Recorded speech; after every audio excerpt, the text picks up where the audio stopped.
اعوذ باللہ من الشیطان الرجیم بسم اللہ الرحمن الرحیم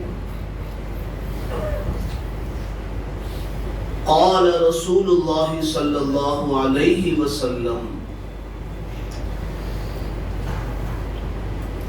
قرۃ عینی فی الصلاۃ صدق رسوله النبی الامین الکریم ونحن علی ذلک من الشاہدین والشاکرین والحمد للہ رب العالمین۔ برادران ملت اسلامیہ و عزیزان گرامی قدر، گزشتہ کئی جمعات سے مسجد کے آداب کے تعلق سے ہم گفتگو کر رہے تھے، اور وہ ہمارا سبق ابھی بھی مکمل نہیں ہو پایا۔ انشاءاللہ وقتاً فوقتاً پھر ہمیں اس سے روشنی حاصل کرنے کی ہم پھر کوشش کریں گے۔ آج انشاءاللہ تعالی نماز کے تعلق سے کچھ باتیں کر لی جائیں، جیسا کہ حاجی صاحب نے پچھلے جمعہ کو سوال کیا، اور وہ کرتے رہتے ہیں۔ سوال کرنا بھی اچھا ہے، سوال کرنے سے ایک بندہ سوال کرتا ہے، اس میں سینکڑوں کا علم بڑھتا ہے، لیکن سوال بھی ایسا ہو کہ واقعی میں اس کا جواب بھی موجود ہو۔ سوال کرنے والا بہت اچھا سوال وہ کرتے ہیں۔ میں سوال سے مجھے یاد آیا کہ سوال کرنے والا بھی ایسا ہو کہ اس کا جواب بھی موجود ہونا چاہیے۔ مجھے یاد آتا ہے کہ حضرت امام اعظم ابو حنیفہ رحمۃ اللہ علیہ کی مجلس میں لوگ سوال کرتے تھے۔ ایک شخص تھا، وہ کونے میں بیٹھا رہتا تھا۔ ابھی میں نے اپنی بات شروع نہیں کی، بات سوال پر آ گئی تو عرض کر دے رہا ہوں۔ کونے میں بیٹھا رہتا تھا، وہ کبھی کوئی پوچھتا نہیں تھا کچھ۔ وہ آپ نے اس سے ایک دن پوچھا کہ کوئی نہ کوئی کچھ نہ کچھ تو سوال کرتا ہے، تو ہمیشہ خاموش بیٹھا رہتا ہے، چپ ایک دم کنارے بیٹھا رہتا ہے۔ تو کہا آپ کی اجازت ہو تو سوال کروں؟ کہا ٹھیک ہے کرو۔ حضرت یہ بتائیے کہ روزہ افطار کب کیا جائے؟ آپ نے فرمایا جب سورج ڈوب جائے۔ افطار کرنے کا جو وقت ہے آپ نے مسئلہ بتایا، جب سورج ڈوب جائے اس کے بعد افطار کر لو۔ اچھا سوال کیا۔ پھر اس نے پوچھا حضرت اگر سورج ہی نہ ڈوبے تو؟ آئی بات سمجھ؟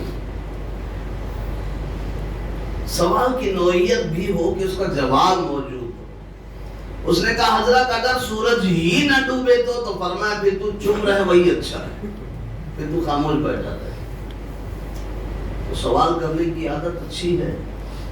اب اس کا مطلب یہ نہیں کہ کسے باشر کوئی کہیں سے بھی کھڑا ہو جائے، سوال کرے، لیکن ایک محتاط اور سوال واقعی میں سوال۔ وہ حاجی صاحب کا سوال تھا، وہ فوراً جواب تو میں نہیں دے سکتا تھا، جمعہ کا وقت ہو گیا تھا، تھوڑا سا سن لے۔ انہوں نے سوال یہ کیا تھا کہ حضرت مسجد میں لوگ آتے تو ہیں، مسجد کے ادب کے تعلق سے بات چل رہی تھی، مسجد میں آ تو جاتے ہیں لیکن اپنی نمازوں کو نہیں بچا پاتے۔ کچھ لوگ اپنی نمازوں کو مسجد میں آنے کے بعد بھی نہیں بچا پاتے، اس لیے کہ جو نماز کے واجبات ہیں وہ ان کو پتہ نہیں ہوتا ہے، جو نماز کے فرائض ہیں وہ ان کو پتہ نہیں ہوتا ہے، اور واجب اور فرض چھوٹا کہ آپ کی نماز گئی۔ آپ نے مسجد کا دعا ادب کر لیا، آ بھی گئے، لیکن نماز کے واجبات سے نا آشنا ہے، نہیں پتہ ہے آپ کو، فرائض کیا ہیں نہیں پتہ۔ ابھی میں محفل میں کسی سے پوچھ لوں کہ نماز کے فرض کتنے ہیں، شاید کچھ لوگ کہیں، میں پوچھوں گا بھی نہیں۔ پردہ رکھنا چاہیے، اللہ نے پردہ رکھا تو میں بھی رکھوں گا، اور نہ کوئی کہے کوئی خاموش رہے۔ یہ سب جاننا ضروری ہے۔ فرائض کتنے ہیں نہیں پتا، واجبات کتنے نہیں پتا، دیکھو فرض ایک بھی چھوٹا نماز کا، نماز گئی. واجبات میں سے اگر کچھ واجب چھوٹا اور سجدہ سہو کر کے اس کو صحیح نہیں کیا تو بھی نماز گئی. فرض چھوٹا نماز کا اور سجدہ سہو بھی کر لیا پھر بھی نماز سجدہ سہو سے ادا نہیں ہوگی. یہ نہیں کہ فرض اگر چھوٹ گیا تو سجدہ سہو کر لیا. سجدہ سہو جو ہوتا ہے نا تشہد کے بعد جو ہم سجدہ سہو کرتے ہیں وہ کس لیے ہوتا ہے؟ وہ نماز کا کوئی واجب چھوٹ جائے تو سجدہ سہو ہوتا ہے. فرض چھوٹ جائے تو سجدہ سہو نہیں بلکہ نماز ہی ختم ہو جائے. اب یہاں بیٹھ کر میں واجبات کتنے ہیں، کون کون ہیں، کیا کیا ہیں ایک ہی وقت میں بتاؤں، اور ماشاءاللہ اتنا اچھا ذہن بھی ہم لوگوں کا نہیں کہ فوری یاد کر لو. آپ دیکھو پوچھو علماء سے بیٹھ کے باتیں کرو. لیکن جو انہوں نے سوال کیا تھا وہ سجدے کے فرض کے تعلق سے کیا تھا. وہ بھی بہت اہم سوال تھا کہ لوگ نماز پڑھتے تو ہیں، وقت تو دیتے، نماز بچا نہیں پاتے. وہ کیا؟ وہ سجدے میں جو ہے وہ کہتے ہیں کہ انگلیاں جو ہیں وہ موڑ کے رکھنی چاہیے قبلے کی طرف، تو لوگ موڑتے نہیں، زمین پر گھسڑ دیتے ہیں یا اس کو بچھا دیتے ہیں. تو یہ سجدے کے فرض میں سے ہے، اور جب سجدے کا فرض ہی ادا نہیں ہوا تو آپ کی نماز میں بھی فرق آئے گا. یہ سمجھنا ضروری ہے. جمعہ کی خطاب میں تھوڑی نہیں مسئلے مسائل بتائیں آپ کو بیٹھ کر کے، لیکن یہ ضروری ہے، اس کو سمجھو. اشارتاً آپ سمجھو کہ نماز کے فرائض کیا کیا ہیں، واجبات کتنے ہیں، اس کو باریکیاں اس کی کیا ہیں. تو یہ سجدے کا فرض ہے کہ کم از کم آپ کی سجدے میں ایک انگلی لگنا ہے. کتنی؟ یہ جو انگوٹھا جس کو کہتے ہیں پیر کا، وہ فرض ہے. اس کو ٹکا دیں، بہت تکلیف ہے تو ٹکا دیں. آپ مڑنے میں تکلیف ہے تو آپ ٹکا دیں، کم از کم ناخن تو رکھ دیں. بہت تکلیف ہے تو، اور بہت زیادہ تکلیف ہے تو رخصت. لیکن کوئی تکلیف نہ ہو اور آپ نے انگوٹھا بھی نہیں لگایا تو آپ کا سجدہ ہی نہیں ہوا. جب سجدہ نہیں ہوا، جو جانے بلکہ نماز کی اصل ہے سجدہ، وہی نہیں ہوا تو پھر ایک انگوٹھا لگانا فرض ہے، اور 3 واجب ہے، اور 5 سنت ہے. 5 لگانا سنت ہے. تو آپ کم از کم جو فرض ادا کر لیں، اور واجبات میں سے تو کوشش کریں. لیکن اگر کوئی تکلیف ہے تو اس کے لیے رخصت ہے. یہ انہوں نے سوال کیا.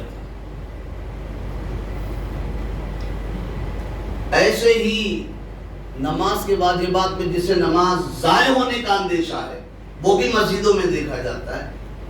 تعدیل ارکان ہم سے نہیں ہو پاتا. اب میں پوچھوں تعدیل ارکان کس کو کہتے ہیں؟ کوئی بتا کے عزت رکھ لے. تعدیل ارکان، چلو میں بتا دیتا ہوں. تعدیل ارکان کہتے ہیں نماز کو سکون کے ساتھ ٹھہر ٹھہر کے پڑھنا.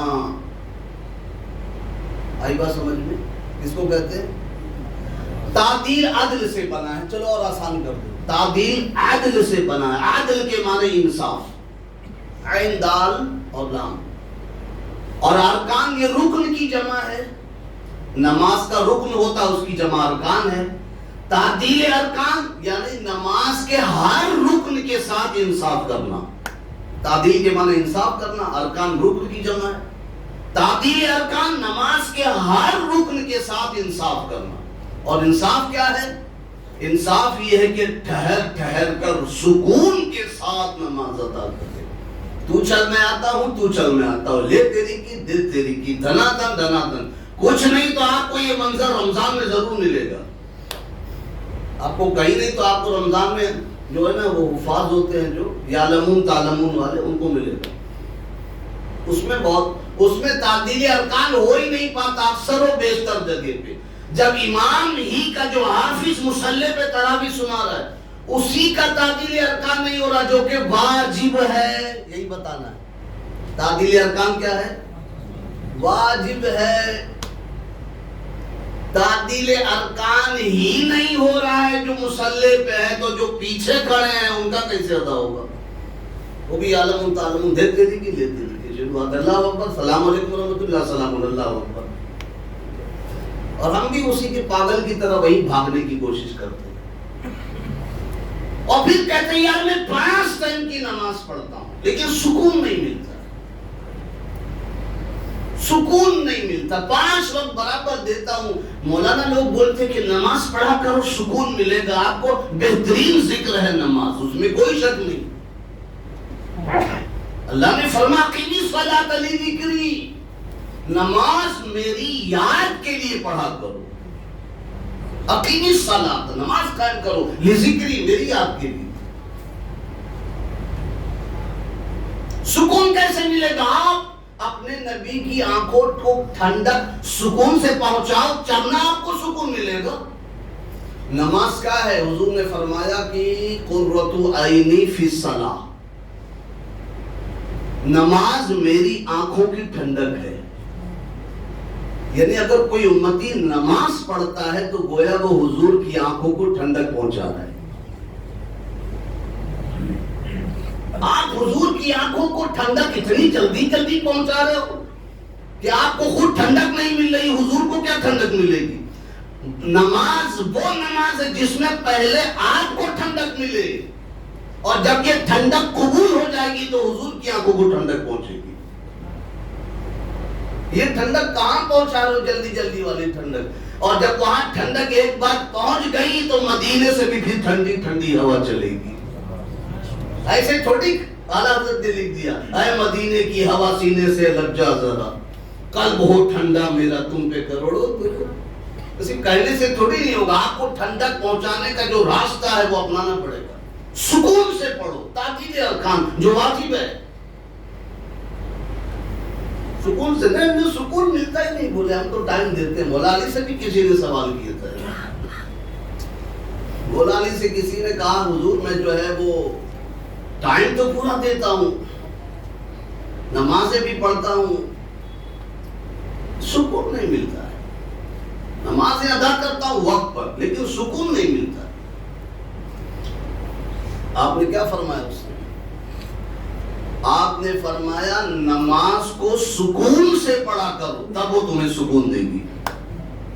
مولا جی کے جملے دیکھیے نہیں یار، ایک جملے میں پورا سمندر ناکافی ہے۔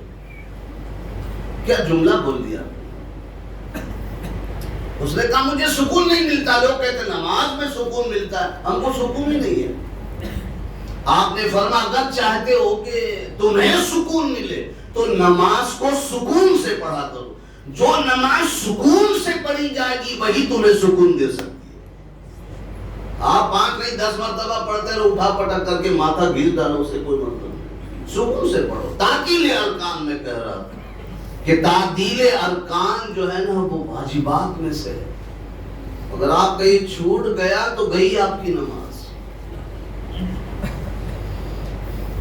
تو حضور کی ایک بہترین عادت کریمہ، سنت کریمہ کہ آپ ٹھہر ٹھہر کے حکم بھی دیتے، اور اس میں حکمتیں بھی ہے، یہ نماز کا ادب بھی ہے۔ حکمتیں تو بہت ساری ہے، میں کیا گناؤں اس کو، بہت ساری حکمت ہے، ابھی کھولوں تو جمعہ ناکافی ہے۔ نماز کا ادب بھی یہی ہے کہ اس کو ٹھہر ٹھہر کے پڑھا جائے۔ دیکھو جیسے میں نے ایک بار کہا تھا، یاد ہوگا آپ کو بھی، کسی بھی چیز کے حاصل کرنے کے لیے 3 باتوں کا ہونا ضروری ہے۔ خاص طور سے میں نے علم دین کی بات چل رہی تھی اس وقت، تو میں نے کہا تھا 3 باتوں کا، جب یہ 3 باتیں پالی جائیں گی تو انشاءاللہ وہ چیز بھی حاصل ہو جائے گی جو چیز حاصل کرنے کی کوشش میں ہم لگے ہیں۔ وہ 3 باتیں کیا ہیں؟ پہلی بات تو یہ ہے کہ جس جگہ وہ چیز حاصل کی جا رہی ہے اس جگہ کا بھرپور ادب کیا جائے۔ آئی بات سمجھ میں؟ جیسے علم دین ہے، ہم کو حاصل کرنا ہے نا، ہم چاہے علم دین ہمارے سینے میں اترے یا علم دنیا ہی صحیح، کوئی بھی علم ہو، علم حاصل کرنا ہے نا، تو جہاں ہمیں علم حاصل کرنا ہے نا اس کلاس روم کا، اس اسکول کا ادب کرنا ضروری ہے۔ اور جس سے ہم وہ چیز حاصل کر رہے ہیں اس کا ادب ضروری ہے، اور جو چیز حاصل کر رہے ہیں اس کا ضروری ہے۔ ایسے ہی مسجد کے تعلق سے ہے، نماز کے تعلق سے۔ نماز اللہ کی رضا کے لیے ہم حاصل کر رہے ہیں نا، اللہ کی رضا حاصل ہو جائے، یہی ہے نا، تو اس کے لیے بھی 3 باتوں کا دھیان دینا بہت ضروری، ورنہ نماز ضائع ہو جائے گی۔ ایک تو یہ کہ جہاں ہم نماز ادا کرنے کے لیے آ رہے ہیں وہ ہے مسجد، اس جگہ کا بھرپور ادب کرنا ہے، بھرپور ادب۔ کتنا ادب کرنا ہے وہ سمجھیں آپ، پہلے تو یہ سمجھاؤں گا آپ کو 3 باتیں آپ کو رکھنا ہے یاد، کہ وہ چیز حاصل اگر کرنا ہے تو 3 باتوں کا ادب بہت ضروری ہے۔ وہ ہے مسجد۔ پہلی بات، مسجد یہاں آ رہے ہو نا، اس جگہ پہ بھرپور ادب کروا۔ حضرت امام حسن مجتبی رضی اللہ تعالیٰ عنہ، آپ نے تو، بلکہ حضرت تمیم داری کی پہلے بات کر لوں، نواز رسول کی بہت بڑی شان ہے بات میں۔ حضرت تمیم داری رحمت اللہ تعالیٰ رضی اللہ تعالیٰ عنہ، یہ وہی صحابہ رسول ہے جنہوں نے مسجد میں پہلا چراغ جلایا تھا، ان کی بات گزر چکی۔ مسجد نبوی میں سب سے پہلے روشن کرنے والی ذات یہی ہے جن کا نام حضرت تمیم داری ہے۔ وہ جب بھی نماز کے لیے آتے تھے نا، ادب دیکھیے، تو صرف نماز کے لیے 1000 درہم کی قیمتی چادر آپ نے رکھی تھی، صرف نماز کے لیے۔ باقی جو پوشاک پہنتے ہیں صرف نماز کی، اتنا ادب تھا، خیال تھا کہ اللہ کی بارگاہ میں ہم جا رہے ہیں۔ 1000 درہم کی سی چادر رکھی تھی صرف نماز کے لیے، نماز ہو گئی پھر لپیٹ کے رکھتے، پھر نماز کے لیے پہنتے تھے وہ چادر۔ اور امام حسن کا حال کیا تھا نواز رسول کا؟ وہ تو نماز کے لیے خاص طور سے قیمتی لباس پہن کر جاتے تھے نماز کے لیے۔ کسی نے پوچھا ہے نواز رسول یہ کیا اتنا قیمتی لباس اور نماز کے لیے؟ تو آپ نے کیا فرمایا؟ فرمایا اللہ جمیل و یحب الجمیل، اللہ خوبصورت ہے اور خوبصورتی کو پسند فرماتا ہے۔ مخصوص لباس تھا، کسی کا 1000 درہم کا تھا، اور ہم کیا کرتے ہیں؟ جس حالت میں ہوتے ہیں، ٹی شرٹ میں ہے تو چلے آئیں، بنیان میں ہے تو چل جائے گا، لنگی چل جائے گا، اور جیسے تیسے مرضی میں چلے آئے۔ کم از کم جمعہ میں تو اہتمام کرو، اور نمازوں میں چلو، نماز جانے کا خطرہ ہے، آپ گھر جائیں گے بدل کے آئیں گے، ٹھیک ہے پہن کے چلے آئے، الگ بات ہے، لیکن اگر اس میں بھی وقت ہو تو کوشش کرو کہ اچھا کپڑا پہن کے آؤ۔ ان لوگوں نے 1000 درہم کی چادر رکھی تھی صرف اسی وقت کے لیے۔ کچھ لوگ تو ٹوپی بھی نہیں رکھتے، لباس تو جانتے ہیں، اسی گندی سندی ٹوپی کا انتظار رہتا ہے جی صاحب، جو سینکڑوں کے سروں پہ رکھ کر کے اس کے بعد آپ کے سر پہ آتی ہے۔ میں بہت کہہ چکا ہوں، اس جملے کو کڑوا ہے، تھوڑا سمجھیں آپ۔ جب آپ کو نماز پڑھنا ہی ہے تو ایک عدد ٹوپی رکھنے میں کیا جاتا ہے آپ کو؟ ہر چیز کے لیے آپ نے ڈریس رکھا ہے، یہاں جانے کے لیے ڈریس، وہاں جانے کے ولیمے کے لیے ڈریس، نکاح خانے کے لیے ڈریس، پارٹی میں یہ ڈریس، اس نائٹ میں یہ ڈریس، اللہ کے گھر میں جانے کے لیے کوئی ٹوپی بھی نہیں آپ رکھ سکتے، اسی ٹوپی کا انتظار کرتے جو 10 کے سر اوپر سے ہو کر آتی ہے۔ پتہ نہیں اس کو کھجلی تھی، کون سی بیماری تھی اس کے سر میں، آپ کو لگے گی، لگنا ہی ہے۔ ایسے ہی انفیکشن دنیا بھر کا پھیلا ہوا ہے، تو آپ انتظار کیوں کرتے ہو کہ مسیح کی ٹوپی لگا کے چلے آئیں گے؟ آپ ایک عدد ٹوپی ضرور رکھو۔ لوگ 1000 درہم کی قیمتی چادر رکھ سکتے ہیں، آپ 50 روپے کی ٹوپی نہیں رکھ سکتے۔ ادب یہی ہے کہ مسجد کا ادب کرو، جو نماز 3 چیزیں حاصل کرنا ہے نا آپ کو، ایک تو اس جگہ کا ادب کرو، اور پھر نماز کا ادب کرو جو چیز آپ حاصل کر رہے ہو، اور تیسرا کیا ہے جس کے ذریعے آپ حاصل کر رہے ہو اس کا ادب کرو۔ جیسے علم حاصل کر رہے استاد کے ذریعے، اس کا ادب کرو، ورنہ آپ کا علم بھی بیکار ہو جائے گا۔ ایسے ہی آپ نماز حاصل کر رہے ہو، اللہ کی رضا حاصل کر رہے ہو نماز کے ذریعے، مسجد کا ادب، نماز کا پھر کیسے پڑھنا ہوا ادب کے ساتھ، اچھے لباس کے ساتھ، تعطیل ارکان کے ساتھ، اس طرح۔ اور پھر جس کے پیچھے نماز ادا کر رہے اس کا ادب، اس سے بھی نماز جانے کا خطرہ ہے۔ آپ نے تعدیل ارکان بھی کر لیا، مسجد کا ادب بھی کر لیا، لیکن جس کے پیچھے نماز ادا کر رہے اس کے ادب سے بدتمیز رہے تو آپ کی نماز بھی گئی، نہ تعدیل ارکان کام آئے گا نہ مسجد کا ادب کام آئے گا۔ تینوں لازم ملزوم ہے، تینوں ضروری ہے۔ تو عرض یہ کر رہا تھا کہ یہ اس کو اپنائیں، آپ جس کو نماز کے واجبات سیکھنے ہو سیکھیں، مجھ سے آپ سیکھنا چاہتے ہو مجھ سے سیکھ لیں، فرائض نماز کیا مجھ سے سیکھ لیں۔ اور یہ اللہ کا اتنا بڑا کرم ہے اس امت پر کہ اسی امت پر اللہ نے 5 وقت کی نماز فرض کی۔ آپ بہت خوش نصیب ہو، آپ نہیں سمجھ پاتے خوش نصیبی کتنے خوش نصیب۔ باقی امتوں کا حال یہ تھا کہ کسی پہ 2 وقت کی تھی، کسی پہ 3 کی تھی، زیادہ سے زیادہ 4 تھی، 4 سے زیادہ کسی کی نہیں۔ کوئی بتایا ہے تو 4 سے زیادہ کسی کی، صرف یہی ایک ایسی امت ہے کہ جس پر 5 وقت کی نماز فرض ہے۔ کسی پہ فجر کی تھی، کسی پہ ظہر کی، کسی پہ عصر، کسی پہ مغرب، کسی پہ چاروں پہ، کسی، لیکن عشاء کی نماز کسی پہ فرض نہیں تھی۔ یہی ایک ایسی امت ہے جس پہ عشاء کی نماز بھی فرض ہے، اور یہ بھی فرض جو عشاء کی نماز ہوئی ہے یہ بھی سب میرے معراج والے آقا مصطفیٰ کا صدقہ ہے۔ جب عشاء کی فرضیت کی باری آئی، اور نمازیں تو فرض، عشاء کی فرضیت کی باری آئی، تو اس لیے عشاء کی نماز فرض کی گئی کیونکہ شب معراج بھی میرے آقا کو عشاء کے نماز کے بعد ہی حاصل ہوئی تھی۔ اسی لیے عشاء کی فرضیت کا اعلان ہوا کہ نبی نے عشاء کی نماز کے بعد فرض ہوئی، شب معراج عطا ہوئی تھی۔ اس میں حکمتیں بھی ہے، بہت ساری چیزیں رہ گئی، انشاءاللہ اس کو بھی ہم کوشش کریں گے۔ ابھی سے آپ کے ذہن میں ایک سوال چھوڑ دیں، نماز کل کتنی ہے؟ 5 وقت۔ کیوں ہے 4 کیوں نہیں ہے، 3 کیوں نہیں؟ انشاءاللہ اس کا جواب اگلے جمعہ کو دوں گا، سننا چاہیں گے نا؟ رکعتیں کل کتنی ہے دن بھر میں؟ فرض وتر دونوں ملا کے 17 ہے۔ کتنی ہے؟ گن لینا بیٹھ کے آرام سے۔ فرض اور وتر سب ملا کے 17۔ 18 کیوں نہیں ہے؟ 16 کیوں نہیں ہے؟ کبھی ذہن میں سوال آیا؟ الحمدللہ آیا ہمارا، بتائیں گے انشاءاللہ، وہ بھی ہم آئندہ جمعہ کو بتائیں گے، ٹھیک ہے؟ فجر کی کیوں ہوئی؟ ظہر کی کیوں ہوئی؟ دن کی شروعات فجر کی نماز سے کیوں ہوئی؟ ظہر سے کیوں نہیں؟ فرضیت عصر سے کیوں نہیں؟ ظہر سے ہی کیوں ہے؟ فجر سے کیوں ہے؟